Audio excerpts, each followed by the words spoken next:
Union Cabinet has approved providing free food grain under the National Food Security Act till December 2023. Informing this, Union Minister for Consumer Affairs, Food and Public Distribution, Piyush Goyal, said that around 81.35 crore beneficiaries will now get the food grain free of cost. Prime Minister Narendra Modi said education will be the foundation for social transformation during Amrit Kal. Prime Minister was addressing the 75th Amrit Mahotsav of Sri Swaminarayan Gurukul Rajkot Sansthan through video conferencing today. Assam Chief Minister Himanta Biswa Sarma on Saturday asserted in the assembly that the police firing in Mukro along the boundary of Meghalaya in November was an act of self-defense and to protect government properties.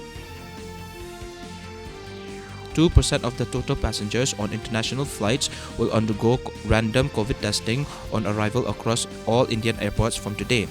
Union Civil Aviation Ministry took the decision to minimize the risk of ingress of the new variant of the virus in the country.